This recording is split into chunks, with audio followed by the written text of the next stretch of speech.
जय साईनाथ।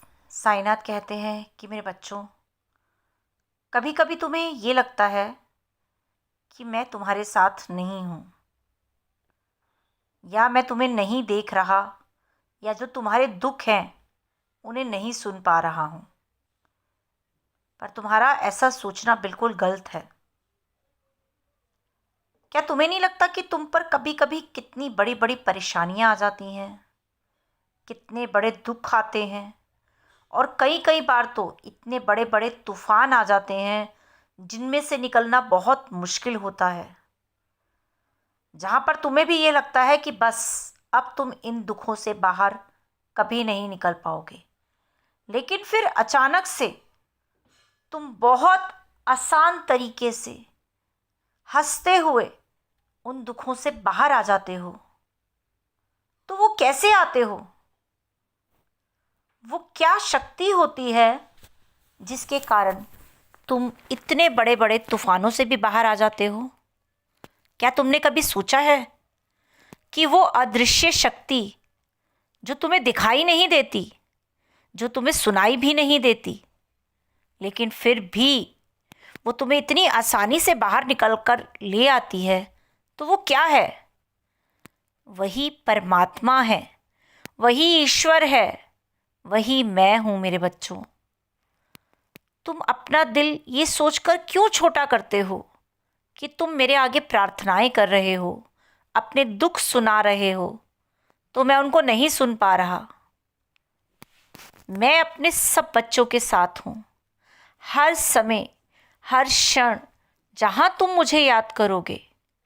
हाँ, एक ऐसी जगह जहाँ तुम्हें मेरी बहुत ज़्यादा ज़रूरत पड़ेगी, तो मैं तुम्हें अपनी उपस्थिति भी वहाँ ज़रूर महसूस करवाऊँगा। क्योंकि जो छोटी छोटी चीज़ें होती हैं, जहाँ पर तुम बस थोड़ी देर के लिए व्याकुल होते हो लेकिन सब कुछ ठीक हो जाता है, तो ज़रूरी नहीं है कि ऐसी जगह पे मैं तुम्हें अपनी उपस्थिति दिखाऊं ही। लेकिन जहाँ तुम्हें लगेगा कि मेरे आए बगैर तुम्हारा गुजारा नहीं है, तो वहाँ मैं अपनी उपस्थिति तुम्हें ज़रूर महसूस करवाऊंगा। और ये बिल्कुल मत सोचो कि मैं तुम्हारे साथ नहीं हूँ। तुम पर कितनी बड़ी बड़ी परेशानियाँ आई, कितनी बड़ी बड़ी विपदाएं आई, लेकिन तुम उनसे बाहर निकल कर आए ना। ये तो संसार है, और इस संसार में जो भी इंसान आता है उसके साथ सुख और दुख दोनों जुड़े होते हैं। जब सुख आते हैं तब इंसान अपने भगवान को एक तरह से भूल जाता है, क्योंकि वो सुखों में इतना मग्न हो जाता है कि उसे बस उस समय अपने सिर्फ सुख ही सुख दिखाई देते हैं। और जब कोई दुख आ जाता है तो उस समय उसे परमात्मा की याद आती है। लेकिन क्या सुखों में हमें भगवान को भूल जाना चाहिए? नहीं, सुख भी तो देने वाले भगवान ही होते हैं।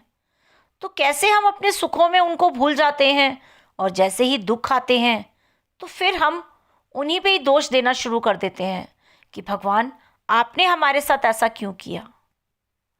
लेकिन नहीं, अगर हम सुख और दुख दोनों को एक बराबर रख के दोनों में ही अपने भगवान, अपने परमात्मा, अपने ईश्वर को याद रखें, तो हमारे ऊपर कभी कोई विपदाएं आए ही ना।